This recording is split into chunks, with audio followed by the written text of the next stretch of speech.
Welcome, everyone, to the L7C podcast, Women's College Gymnastics Edition. Today, we are here giving you our monthly update on what's going on in the world of women's college gymnastics. So, we have our women's college gymnastics expert with us, Dr. Sarah Bogan. How are you doing today, ma'am? Oh, I cannot hear you. This is awkward. No, now I can hear you. Now say Okay, something. you were cutting in and out for me at the beginning, Oh, but by the end of no. your sentence, I was hearing you. Oh, it's going to be one of these. It's okay. We'll figure it out. We'll figure it. Can you hear me now? I caught about half of that. Okay, one moment. One moment. Beep. Mm.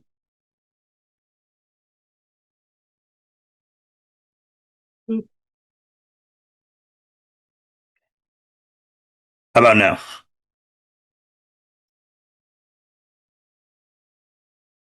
We'll have to see. Okay, If you okay. if you say a long sentence, I'll be able to tell you. Fair enough. Fair enough. But we are here. Going to talk some women's gymnastics, give some updates. I do want to say that I got funny enough, how we're recording today, got an email. Where is it? We are exactly 50 days until the national championships. Got that Wow, email today. I did not realize that. That's very exciting. Yeah. So, It's coming up. It's coming up quick. I realized just last week, I realized conference championships are almost exactly a month away from last week. hmm So yeah, it's approaching quick. We're more than halfway through the season. Things are shaping up and we're getting close to the really exciting part of the season coming up. So time flies. Time really flies. yeah, yeah. The fact that not the finals is 50 days, so a month and some change left, and you just said conference championships are probably exactly 30 days from now, and we're gonna have the selection so soon. Hmm. So now that we're another month in, and we've seen some of the teams continue on, what are your thoughts right now, Sarah? Like now we're at the end of the month of February. Now, who are you liking? You still liking the same teams? Some other teams impressing you more? What are you liking? Yeah, so something important that happened recently was remember last month we talked about the difference in national qualifying score calculation. Instead of requiring 6 meets, it Yep, now requires 9 meets. So it's yep. taken longer for us to get to the point where teams can have an NQS calculated. So we're in NQS season now, finally. Mhm. Um, the use of 9 meets instead of six, I think, is making it a little bit. We didn't really see too much of a shakeup in the rankings because of the switch from average score ranking to NQS ranking. Mhm. Um, but the fact that we're in NQS now, nevertheless, kind of signals that this is where we're headed. So I'll go ahead and read the top eight. There are some surprises and some definite non-surprises, but number one is Oklahoma. Number two, LSU. Three, Bama. Four, Florida. Five, UCLA. Six, Georgia. Seven is Mizzou. And rounding out the top eight is Arkansas. So top eight teams are the teams that make it to nationals. So if the season were to start today and regionals weren't a thing, these are the eight we would see in the two semifinals. Um, what isn't surprising to me is Oklahoma and LSU. I'm happy to see LSU still making a play as one of the top teams in the country. They didn't I was concerned, like with their performance in postseason last year. I think the pressure of being defending champions kind of got to them. Yep. And it takes a lot of mental strength to process being a defending champion for, the Mhm. first time in program history. Whereas Oklahoma, they're like, yeah, whatever, we win all the time. Who cares? Mhm. Um, so I'm glad to see LSU still really holding their crown, even if they're not number one. So they're still definitely up there. Michigan, we've talked about before, they won and then they fell. And so I'm hoping LSU is another team that stays in the top long term. LSU and Oklahoma actually had a dual meet this past weekend, and Mhm. Oklahoma came out on top. So I think that's a really good indicator of OU still hands down best team in the country. Just pound for pound by their gymnastics, they're reliably really, really good. And I would encourage anybody who watches gymnastics for the first time, just take a look at the OU schools and OU routines and compare them to some of the other top teams and look at the details. Like Oklahoma has the details down. Like look at the toe point, look at how straight their legs are. Look at one of the things that I started learning how to notice was on bars. Anytime the gymnasts bend their elbows, even a little, that's a deduction. And Oklahoma has straight elbows all the time. So their details are what keep them on top year after year and week after week. So that said, I'm so excited to see Bama in the top. I had mentioned that last month being a little bit of a surprise. They're a good team. They're a world-class team, but I think they've been flying under the radar for the past few seasons, past several seasons actually. But they're making it clear that we shouldn't be sleeping on Bama anymore. I'm really happy to see them up there. Florida and UCLA, usual suspects. Georgia coming in at number 6. I'm so excited for them. So excited to see them this high. I think this is the highest I remember Georgia being in a long time. So I believe this is their second season under new head coach Cecile Landy, Simone Biles' coach. Um, and usually it takes some time for a new program to adjust to a new coach. So I'm excited to see what the Landy touch is doing at Georgia. Mizzou, so happy to see them. And then Arkansas, I'm happy to see them, pretty high up this year. I know they had a tough season last year with coming in at the bottom of the SEC, which, being at the bottom of the SEC in gymnastics is, or, in a lot of sports, actually, worst team in the SEC is still a pretty darn good school. Pretty amazing team. So regardless, I'm happy to see Arkansas kind of really showing what they're capable of and coming in and rounding out that top 8. So, like you said earlier, the top eight, if it's all ended today, these would be the teams advancing. So the first two out would be Michigan and Stanford. I think, obviously, next month is bracket month. We'll know where all these teams are placed, things of that nature. And now that we've done this thing for a couple of years, we've seen a lot of upsets. We've seen probably the crazier of the seasons. So we Hmm. can't just pencil teams in. But, usually we're just like, all right, if all things go accordingly, Oklahoma should at least be in the Final Four, minimum.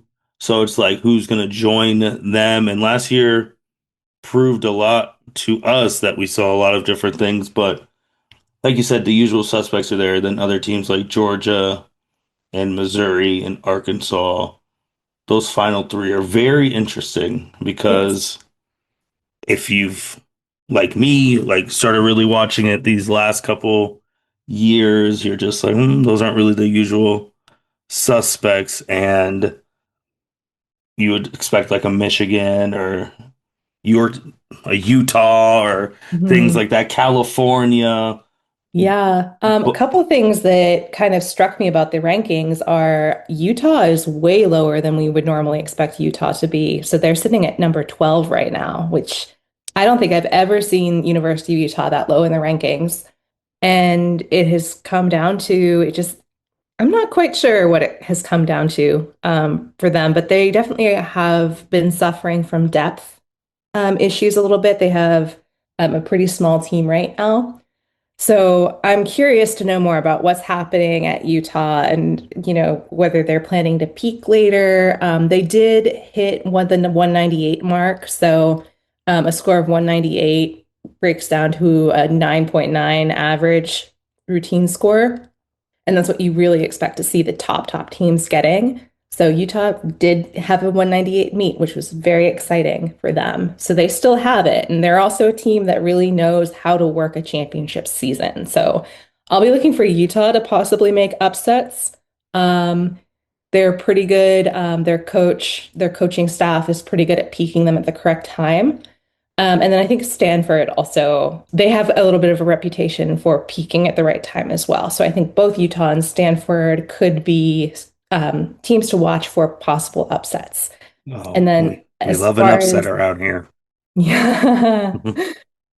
And then one more thing I want to point out in these rankings, something very interesting is California, which we're used to seeing at the very top. Yep. We talked a little bit last month with their big coaching change. So the Howells moved from California to Clemson. So Cal is sitting at number 16 this year, quite a bit lower than normal. But Clemson um, is sitting at number 14, 2 spots above Cal. And so this is after last season, Clemson made it to round one of the Nationals. So they were in the play-in meets. I believe they, if I remember correctly, they did they win their play-in meet or did they lose? I think they might have lost their play-in. So they were final ranking was in the 30s last year. And just with the changing coaching staff, and there were some transfers that came, Clemson is making a play for being in the conversation for being top team. It's so interesting. So interesting, and definitely when we get to next month, these seedings and all this stuff, the rankings are going to matter extremely more once we get to the selection show, conference championship, who wins that, brackets coming out, so on and so forth. So I do want to, because I feel like the next thing on the notes will be a little quicker, but I want to talk about this other thing Okay. first before we talk about the perfect tens. Iowa State. Yeah. I think that's maybe we should have led with that. Canceling their season midway in the season. Like Yeah. And I'm that is curious, major. Martin. Yeah, I'm curious to know, since you follow, I think, a little bit more of the mainstream sports media than I do, was this information that you were aware of? Had you heard about it before now? Before now, no. Yeah, so it was really big news in the gymnastics world. So what happened is a few weeks ago, so there was actually well, Iowa State was having a really tough season to begin with. They had a lot of injuries. And something that I have learned as a gymnastics fan is if you start seeing a team that has a ton of injuries, that usually means something's going on in the gym. Something is off mentally with the entire team. We saw it with UCLA. We saw it with University of Iowa a couple years ago. And so when I saw this happening with Iowa State, eyebrows were raised. Um, if you are off mentally in a sport like gymnastics, it can get very dangerous very quickly. Mm-hmm. So, a few weeks ago, they actually were scheduled to be part of a dual meet, I think in West Virginia. Mm-hmm. And the day before the meet, they decided, okay, we can't go anymore. We're going to cancel. We're not going to go to this meet. And they cited safety issues for the Okay. team. They're like, we don't have enough gymnasts to safely field a team. So poor West Virginia was left scrambling because like they need to compete, they need to get their scores to like, Mm-hmm. qualify into postseason. So it was really disruptive for them. And then the following week, I believe, was when Iowa State made the statement saying, due to, for safety concerns, safety reasons, we're suspending the season. And like no more gymnastics for the rest of this season. So there were all sorts of speculation. There wasn't really much that was, clear. There were lots of theories flying around, but the athletic director, Jamie Pollard, sent a letter to all of the gymnastics alumni because a lot of gymnastics alumni had been reaching out to the athletic department saying, what the heck is going on with our program? And so he sent a letter that was basically explaining that there were internal problems with the team, that there were many of them, and they were very complex. And parents were involved, interpersonal problems with gymnasts were involved, gymnast behavior was involved. And that all led to irreconcilable differences, and that led to the decision to end the season. And so, yeah, I'm curious to know, what do you think of this, Martin? How bad does something have to be for you to really sit there in your meetings with your coach, with the university presidents, with the board of trustees, whoever's all in the meeting saying we have to cancel our season while it's not while before it's going in the middle of something. So just hearing that and with like you said, with like the other sports that I watch, but also just from the stuff I do for a living, I think there's significantly more going on because if you're canceling a season, to me, it's like you don't want, you talked about safety and all that stuff, which is fine, but still canceling a season, you don't want the team in the public eye. There's something a little fishy going on. I'm surprised there hasn't been like, I don't know, you might tell me as soon as I say it. I'm surprised there hasn't been an internal investigation on the program from a non not from like within the school, but from like a non-partisan, Mm. bipartisan party or something like that. Like someone else, like an outside investigative agency, like what's going on? Because that is absolutely ridiculous to just cancel a season midway through. Right. And it sounds like it was a decision that seemed to be coming from the athletic director and not from the coach. An interesting piece of this is I remember being really excited about this new head coach a couple years ago. Hmm. Iowa State had had like kind of a tough, I think they fired their head coach and they brought in a new head coach named Ashley Miles Drieg, who is one of the best gymnasts, period, in NCAA history. Had a lot of broadcasting experience, but had never coached before. And she was now this head coach. And so there's speculation that maybe she wasn't ready for that leadership role. But yeah, it sounds like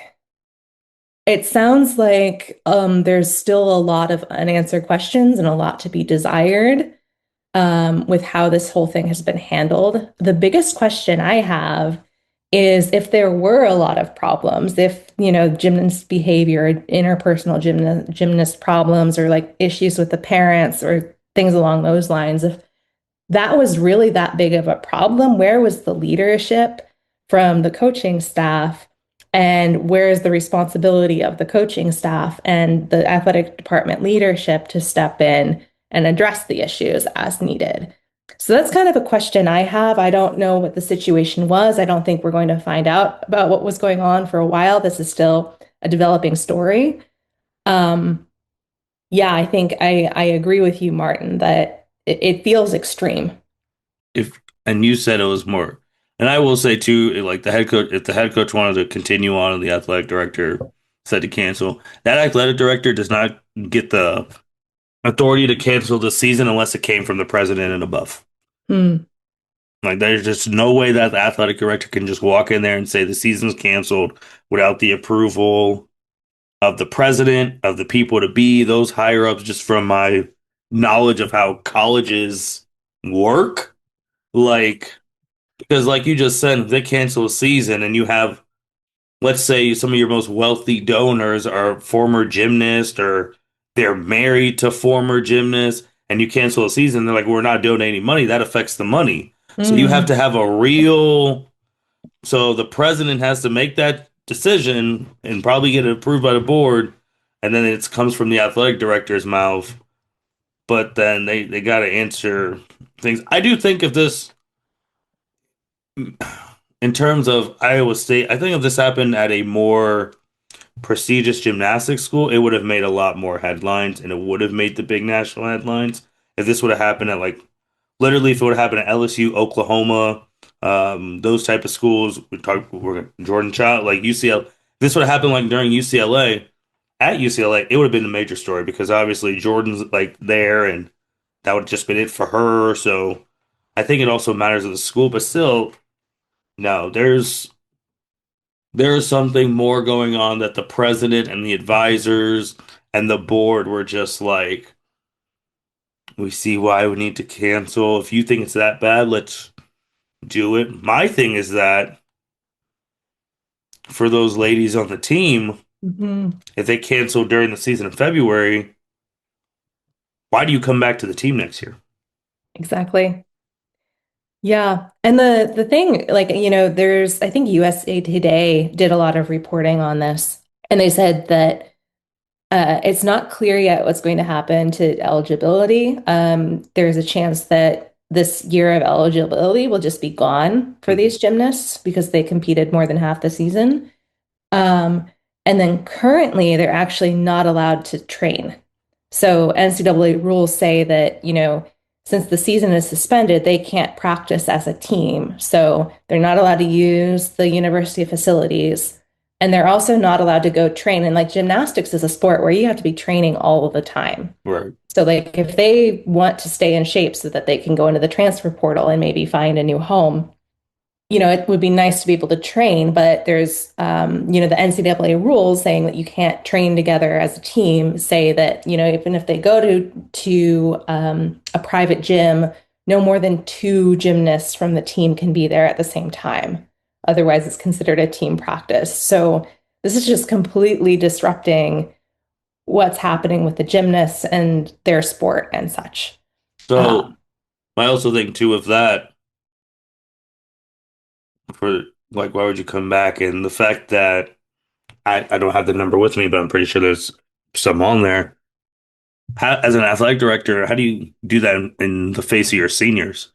Because if mm, those seniors, this was their last year, they were trying to do something with the team, maybe make a run or individually get to the big dance, and you just cancel their dreams without really like you're citing these things, but are those really the reason why? Are there some other things where it's a more if it's a more CYA thing that you're yeah. canceling the season? Because now those seniors are just sitting there like you just said, all the blood, sweat, tears, all the tumbles, all the falls, all the almost broken necks, ankles, all that just for your season and unceremoniously. The last time seasons ended unceremoniously was during COVID. COVID. And that was traumatic for all those Hmm. seniors. So now you have another group of seniors, and these kids who are seniors now, they were in school during prime COVID. Oh, So, right. because if I remember, this is only the third college graduating class really like post like COVID. So now you just took that away. So now all the mental that they had to get through to COVID, you're bringing that kind of back. Like I think there's more going on, and I don't think it was the right way to go about things. Yeah. So we'll find out. I will say that one piece of information that has come out is Haley Young, who is one of the former assistant coaches, who there was a mass exodus of coaching staff. So like all the assistant coaches quit last year at the Hmm. end of last season, and Haley Young was one of them, and she was one of the most successful gymnasts in Iowa State history. And so she wrote a response publicly. And she kind of mentioned, this was really, she mentioned the negative impact on the gymnast. She Yep. mentioned standing behind the gymnasts and supporting the Hmm. gymnasts. And then she also mentioned that she and the rest of the staff that left offered constructive criticism to leadership in the athletic department and offered suggestions on how the program could be improved.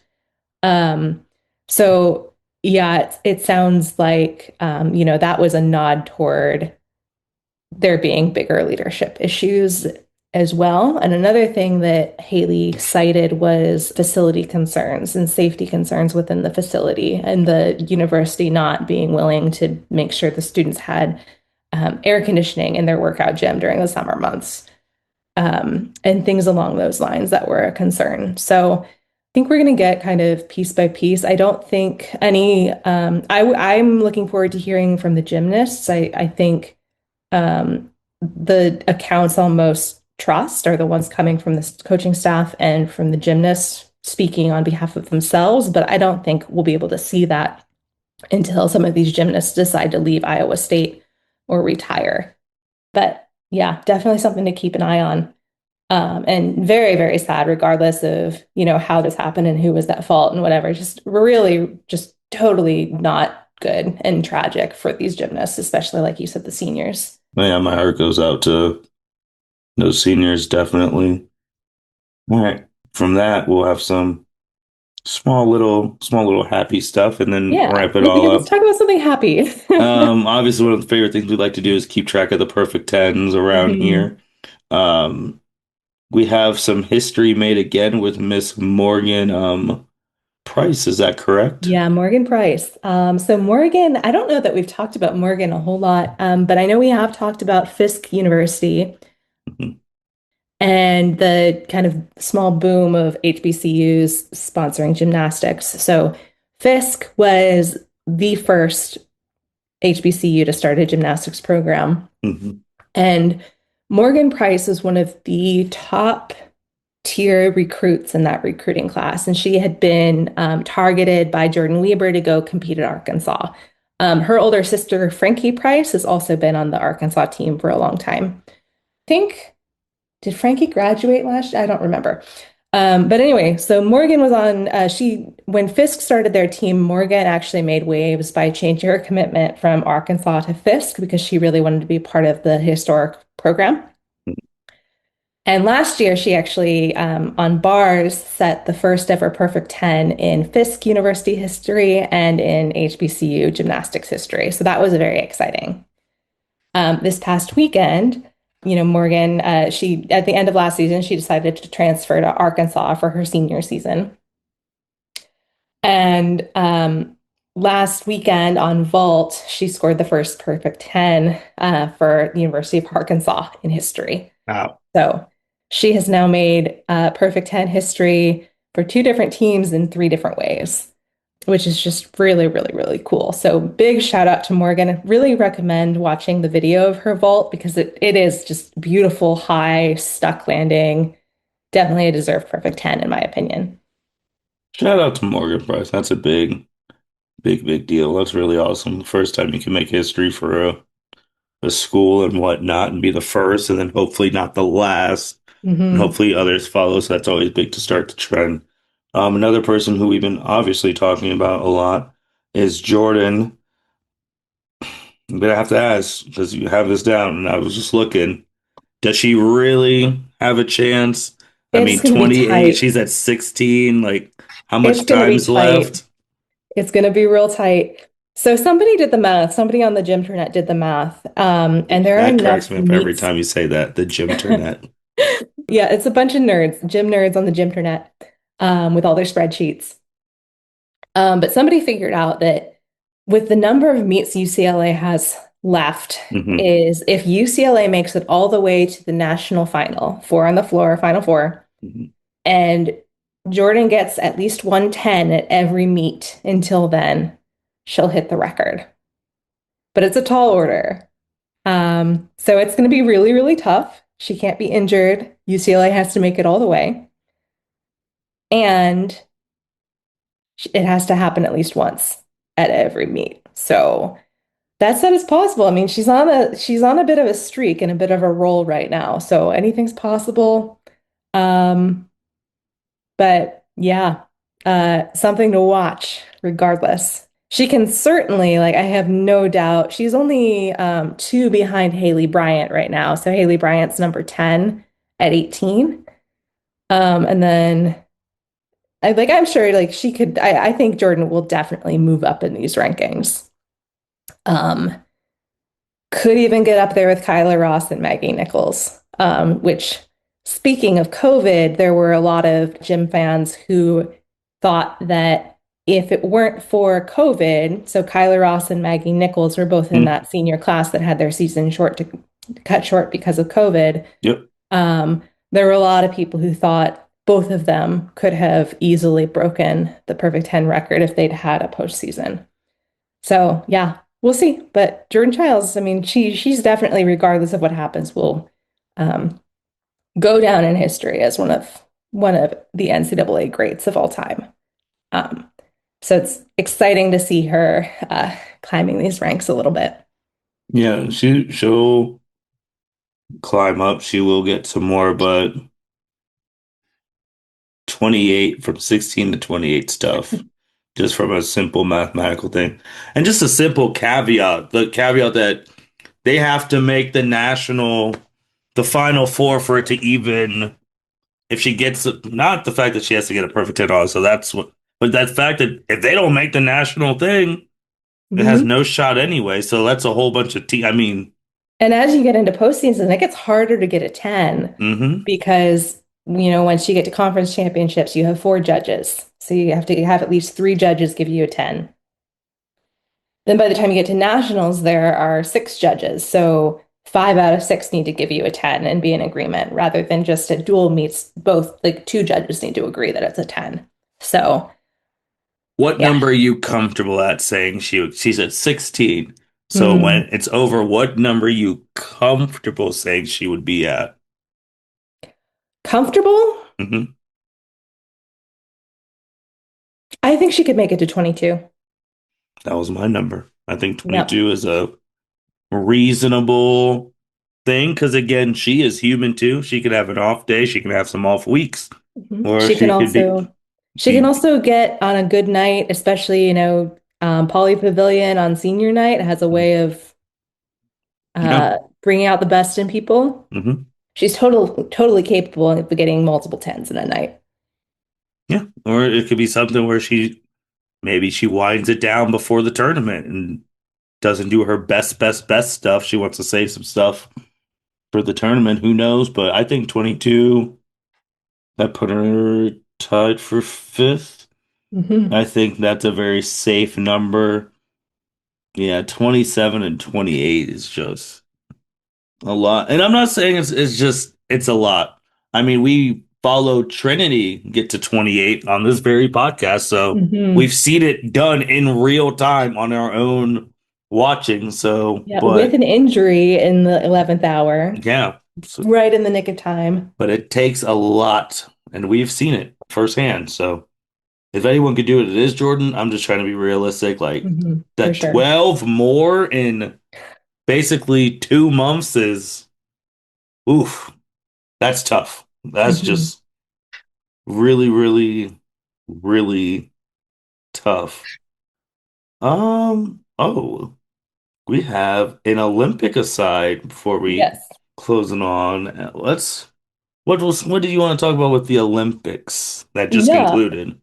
So, I'll admit I was slacking on my gymnastics watching this past month because of Hmm. the Winter Olympics. I'm also a big figure skating fan. Hmm. And so I thought it'd be fun to talk a little bit today about Alysa Liu, Yeah. Olympic gold medalist Alysa Liu, because I think her story is really, really cool. It's a really, really cool story, her origin story, and then also her comeback story. And I think it fits well with the questions and the conversations we've been having as gymnastics fans about, what the evolving culture of the sport looks like. Hmm. And then also, shifting away from really focusing on super young gymnasts and promoting this idea of longevity, and being able to be successful well into adulthood. Hmm. Um, so how familiar are you with Alyssa and her story? I watched her interview on the news literally Mm, 2 days ago. okay. Did you Yeah. see the 60 Minutes interview? That's what I meant. Yeah, that. Yeah. Hmm. But yeah, so she was actually 13 years old. So back in 2019, um, figure skating was really different not that long ago. So Right. there was a stretch of time in kind of the late 2010s where Russian figure skaters were kind of, especially for the women, were just taking over. Mm. Because there were all these really tiny little young teens in Russia who were starting to land really, really crazy jumps. So a triple axel is 3.5 revolutions, which only men can do. There are Hmm. very few women who can do that. And there was also a group of girls who started doing quads, and they were all out of Russia for the most part. And they were just dominating internationally. So meanwhile, in the United States, there was this little 13-year-old girl named Alysa Liu who trained in California, and she could also do a triple axel, and she could also do a quadruple lutz. And so, for people who are used to being excited about Team USA being on top for women in figure skating, because we have this really rich history with Michelle Kwan and Yep. Christy Yamaguchi Hmm. and Nancy and Tanya had other issues, but like they were top in the country, they were top in the world. So everyone was looking at this 13-year-old Alysa Liu thinking, okay, this is America's hope to beat these Russians. Hmm. So she started competing at senior competitions in within the United States at 13, won her first national championship at 13, Hmm. and then won again a year later when she was 14.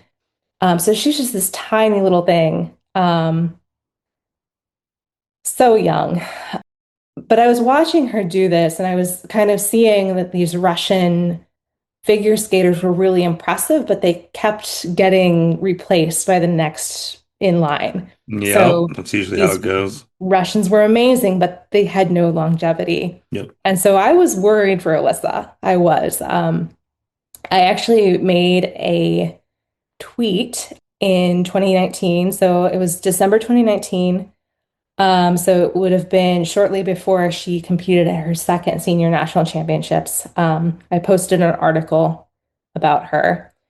And I said, as a new decade of skating begins, my hope for Alysa Liu is this. May she stay healthy. May she have patience as she grows. May she fail but bounce back. And may the weight of expectations not eclipse her love of the sport. I look forward to watching. And I I posted that not because, I did have hope for her, but Hmm. I was so afraid we were going to see her burn out. And I was just very, very hopeful. The hope came from a place of fear for her. Because it was about the same time we were seeing, kind of this reckoning with Larry Nasser and everything. So, Yeah. so anyway, she goes on, she wins her second national championship, comes in second the year after that. Then COVID happens, ends up going to the Beijing Olympics in 2022. She came in sixth behind at least three Russians, who, at the end of that competition, you had three Russians sobbing uncontrollably. It was a tough competition to watch. Shortly after that Olympics, at 16, Alysa Liu made an Instagram post saying, "Hey, I'm retiring. I've accomplished everything I want. I, want to go figure out who I am now." So she did. And then like a year and a half ago, I think it was less than 2 years ago, she decided, yeah, you know what? I think I'm going to try skating again. And so at 18, she came back, started competing again. And the first season she was back, she won the world championships. And then a year after that, that's where we're at now, she wins the Olympic gold medal. And, she just so clearly doesn't feel pressure. She's just clearly in love with the sport. And I just think it's really cool that we're seeing somebody with that attitude and somebody who's like completely self-driven and self-motivated and who isn't, trying to do it for anybody else.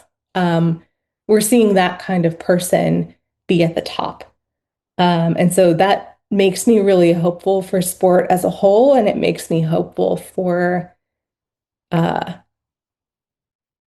for figure skating in particular. But I think it's relevant for all these sports that kind of put a lot of pressure on really young people to be stars really early.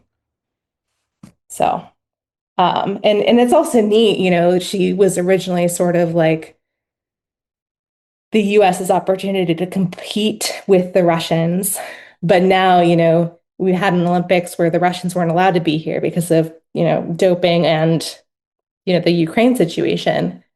Um, But she didn't just compete and beat the Russians. She just showed that there's a completely different way of doing things. And so I wanted to share that story because I think it's really cool. No, and I think that was a very important story to share.